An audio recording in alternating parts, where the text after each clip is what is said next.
Welcome to rSlash Am I the Butthole, where OP bans a widow from her dead husband's memorial. Am I the butthole for banning my son's mom from a memorial? My ex-wife and I have 3 boys, 16, 12, and 10. We divorced pretty much right after the youngest was born. We also both remarried. She remarried a guy named Christopher and got a divorce last year after 7 years of marriage. I, however, am happily married to my wife, Jessica. Christopher and my boys were pretty close, and they were bummed when the divorce happened. I always got along well with the dude. A few months after the divorce, Christopher revealed that the reason he got a divorce was because he was diagnosed with adenocarcinoma, and Diana didn't want to be his nursemaid or responsible for his medical bills, so she just checked out. Adenocarcinoma is a cancer that starts in the glands that lines the insides of the organs. Okay, so it's cancer. He told me this because he wanted to leave whatever he had to my kids. Unfortunately, he had no family of his own. Obviously, I said of course and signed the paperwork. A few months ago, I got a call from a social worker saying that Christopher was a few months away from dying and he was unable to care for himself. Christopher had given his social worker my number. Basically, they needed someone to help with end-of-life care. He had made me his power of attorney. He was living in hospice, and my wife and I moved him into our home because he deserved to live his final days in dignity. It also taught my kids about compassion. Unfortunately, he died after 2 weeks. He was cremated a few days ago. Now, me, my wife, my kids, and a few of our friends are planning to spread his ashes at the beach this weekend. Diana asked if she could attend, and I told her to kick rocks. She wanted nothing to do with him when he was dying. I'm not saying that Christopher was a burden, but it's really sad that this dude had to reach out to his ex-wife's first husband like he did. This was clearly more of her responsibility. I said that she can't just sit around and let us do all the hard work so that she can come in at the very end and pretend to be a grieving widow. My older son thinks that I should let her come, and I told him to mind his own business and mouth. I'm not going to sugarcoat your mom for you. Your mom is a witch, and she'll be treated the same way that she treated your stepdad. Man, OP, I was super on your side until the very end when you said those awful things about her. OP, you really shouldn't badmouth a kid's mother in front of him. It just creates a toxic dynamic, and it builds mistrust with the kids, and it's just not healthy. Which is a shame because from the rest of the story, you sound like a really compassionate and caring guy, and so does Christopher, and the kids like him too. So this was all set up to be a wholesome story, but then you just kinda ruined it by trash-talking the kid's mom. OP, I'm giving you 1 out of 5 buttholes for that. I'm giving Christopher 0 out of 5 buttholes, and I'm giving your ex-wife 3 out of 5 buttholes. When this woman gave her wedding vows, I wonder if she added, in sickness and in health. Maybe she crossed her fingers when she got to that part. Am I the butthole for splitting the bill at dinner and not letting my boyfriend pretend that he paid? I'm a 24-year-old woman, and I've been dating Ben, who's 26, for 8 months. For context, Ben and I are from different income brackets, and Ben has expressed that he sometimes feels a little bit weird about this because he's a gentleman at heart, but he says that it's hard to treat me since I'm not really impressed by his gestures. I've said many times that I'm not concerned about these kinds of things either way, but it comes up periodically. Last night, Ben and I went to dinner with 6 of my friends. In total, there were 3 men and 5 women. At the end of the dinner, the 2 guys, Max and Harry, said they would get the bill, as the guys usually do when we're out. Ben quietly said to me that he wasn't really comfortable with the guys paying for his dinner, so I said that I'd chip in with the bill. Ben thanked me, but asked me if he could chip in and then I could pay him back afterwards because he didn't want them to know that I was paying. This struck me as totally absurd because firstly, it's unnecessary. Second, even after splitting the bill, I don't think he'd be able to afford it. And third, I felt like he was trying to enter a pissing contest with my friends, which was just childish. I said no, I would just pay the bill and turn to everyone else and said that I'd chip in for 1/3 of the bill. No one batted an eyelid, but Ben was sulking. He's now mad at me, saying that I emasculated him and made him look bad in front of my friends. I think he's being overdramatic because my friends couldn't care less and he needs to get over himself. Am I in the wrong for not letting him save face? You know, I do understand where Ben is coming from, and I do understand why he feels emasculated. The thing is, OP's not the one who emasculated Ben. It was himself and kinda sorta indirectly the 2 guys who paid for the bill. Because if the two friends pay for the bill, then this guy will be obligated to offer as well, and he can't afford it. So they kind of pressured him into paying for 1/3 of the meal, which I'm not necessarily blaming them for. I'm just saying they're one of the reasons why he was emasculated. OP, I'm going to give you 0 out of 5 buttholes. If you want to pay with your own money, then you deserve credit for it. I'm giving him 1 out of 5 buttholes, not because of what he wanted to do. He was embarrassed. That's not a huge deal. The reason why he deserves a butthole score is because he got mad at you afterwards, which was just stupid. Dude, if you're broke, don't get mad at your girlfriend over it.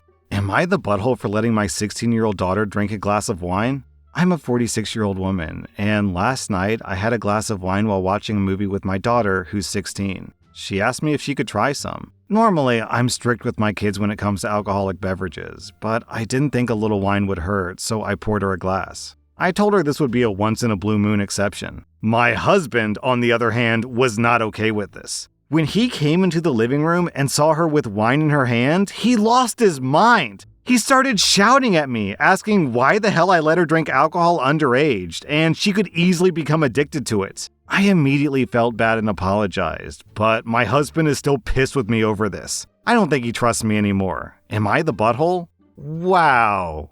Yo, what? Okay, I went down in the comments expecting people to... I felt like this was an easy layup post, but I'm scrolling down. Everyone is saying not the butthole. God, am I gonna get in trouble with this in the comments? Is everyone gonna trash on me? This is a very healthy, reasonable, and responsible way to introduce alcohol to a teenager, because it's much better to experiment with alcohol and understand its effects on the body and your limitations in the comfort of your own home, as opposed to a high school party, as opposed to college where there's no adult supervision whatsoever. So from that perspective, I think it's totally fine, OP. The problem, though, and the thing that I don't understand why everyone is saying not the butthole, is OP did this without consulting the father, without consulting the husband. Doesn't he get a say in this? He's her dad. And people in the comments are saying, well, in Europe, it's perfectly reasonable for a 16-year-old to drink alcohol, so I don't see the big deal. Okay, let's change the analogy to make it something legal in America. Driving. A 16-year-old is allowed to drive. I think if a mother or a father just randomly, out of the blue, takes a 16-year-old driving for the first time, or buys them a car for the first time, or takes the kid to get their license for the first time without ever consulting the other partner, then that's also scummy behavior. Yeah, it's perfectly reasonable. Yeah, it's perfectly legal.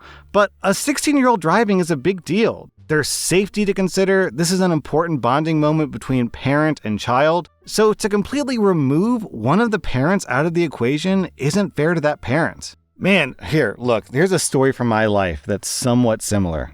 I work from home, and a while ago, my wife's father came to visit. And unbeknownst to me, my wife had ordered like a toddler-sized bicycle for our toddler daughter. And her father assembled the bicycle, which I didn't even know had arrived, and put our daughter on the bicycle and, rode her around the house. And then when I came upstairs, I see my father-in-law pushing my daughter on the bicycle, which I'm sure they thought was sweet and nice and everything. But see, that's the thing, man. In America, the stereotype is that the father teaches the kid how to ride a bicycle. It's one of those quintessential bonding moments, like playing catch in the front yard, And because they did this without giving me a chance to say, hey, I'd like to be the first one to do it, that opportunity was robbed from me. And I'm going to be honest, it makes me a little sad. Now, I don't blame them because my wife and the dad are Chinese, so they don't have this stereotype of the dad teaching the kid how to ride a bicycle. So, it's just a cultural misunderstanding I can forget and forgive. But I felt sad in that tiny little thing, which really isn't a big deal. Alcohol is a much bigger deal than this. So to cut your partner out of the decision-making process there is, in my opinion, really scummy. It's really inconsiderate and selfish. I'm really shocked by all the not buttholes down in the comments. I can't believe it, to be honest with you. I will say that the husband yelling is a bit of an overreaction. He should have handled his emotions better in that situation, but I can understand the degree of shock and probably anger and feelings of betrayal that he probably felt when he came in to see his 16-year-old daughter drinking alcohol out of the blue. Is this the first time? Has she been doing this a while? Why is she drinking alcohol? Why didn't you consult me? So I'm giving OP 2 out of 5 buttholes. and I'm giving the dad 0.5 out of 5 buttholes for having an emotional reaction. Am I the butthole for not allowing my daughter to wear her late mother's wedding dress since she won't fit into it? My late wife was a very small person. When we got married, she was only 115 pounds. So her wedding dress size reflects that. She passed away 2 years ago, so she can't attend our daughter's wedding that'll be in 2025. Now, my daughter wants to wear the dress, and I told her that wouldn't be a good idea since she won't be able to squeeze into it. She told me that she could just increase the size of it, and I told her I'd think about it. I looked into it, and they basically cut the dress up to size it up. I informed her that no, she can't wear the dress because they'd be cutting it up. This resulted in a huge argument about me gatekeeping my wife's things. I once again told her no, and that she can wear some of her jewelry. My daughter hung up on me. She clearly thinks that I'm the jerk, and my sons are now on me to give up the dress. And then OP posted an update. Since people have asked me, my wife always wanted to go dress shopping with our daughters. She loved her wedding dress, and I don't think that she would be okay with it being cut up. Okay, man, am I going to disagree with the comments here? This feels like a no butthole situation. Oh, no, okay, it looks like the comments are kind of agreeing with me. Yeah, like, it's normal for OP to not want to let go of his wife's wedding dress. He married his wife, the love of his life, in this dress, so of course he's going to have strong attachments to it. Also, it's not surprising that the daughter wants to wear the dress because, at least in America, there is a semi-tradition of the mother giving a wedding dress to a daughter. It's not completely unheard of. And, you know, the mother can't be there, so the daughter's thinking, at least I can have part of my mom with me on my wedding day because I'll be wearing her wedding dress. It's sweet. So, like, the problem here is there's an abundance of love for this deceased woman. OP loves the wife, doesn't want to let go of the dress. The daughter loves the mom, wants the dress. I think I'm more inclined to say that OP is mostly in the right here because unless the dress was specifically handed down, then, gosh, though, man, if my wife... Oh, this is a tough one. If my daughter wanted to wear the wedding dress of my deceased wife, I don't know how I could possibly say no to that. How do you deny them that? Yeah, I'm going to stand by my statement. I think no one's the butthole here. I think both solutions are acceptable. I think keeping the dress is okay. I think giving the dress to her is okay. So I'm giving everyone 0 out of 5 buttholes, but I wouldn't be surprised if someone disagreed and said that, you know, one side or the other is the butthole. This is kind of a sticky one. Am I the butthole for telling my sister that if she's so upset about my kids not sharing her toys, they can find another place to live? I'm a single mom to Emmy, who's 6. She's my only child. Emmy has been sick since she was 2, and if I'm gonna be honest, she likely won't make it to 10. Her dad left us when she got sick. Emmy spends 1 week in the hospital, then 1 week at home. Because of this, the last time I was able to send her to school was 2 years ago when we were able to do preschool 3 hours a day, 2 days a week. Because back then, they still wore masks. Now, the only time that she's around other kids is when she's in the hospital. Emmy hates sharing her toys, so I try not to make her do it. Usually, when we see her cousins, I'll buy something like a big pack of chalk and a gallon of bubbles, and I'll tell her it's for everybody, but that's the only time she'll share. My sister has 2 daughters, ages 5 and 7, who are living with us temporarily. It's been difficult for everyone. At first, I switched rooms with Emmy, and we put all 3 girls in the master, but Emmy hated sharing rooms and said the girls were always touching her stuff, so we switched back and I put the girls in the spare room with their mom. My sister was complaining that the room was too crowded, so she's staying on a cot in my office, but apparently that's too uncomfortable, so she wants the girls to share again. My sister does not pay rent. Her husband does spend $500 a month to pay for the groceries, and she helps with Emmy while I'm at work. They've also been complaining that I take Emmy on day and weekend trips without them.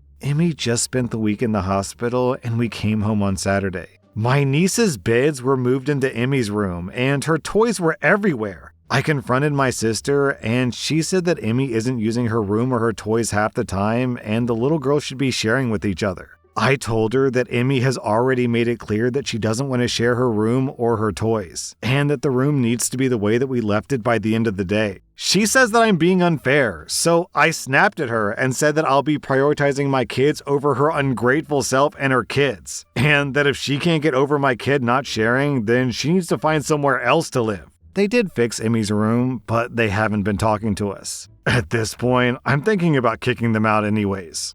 Man, the audacity of some people. Yo, these people are living here rent-free, and they're angry at the homeowner because they can't steal the toys of her sick daughter. What? What are they, psychopaths? OP, I'm giving you 0 out of 5 buttholes. Kick them out. Oh my God. I'm giving your sister and her family 3.5 out of 5 buttholes.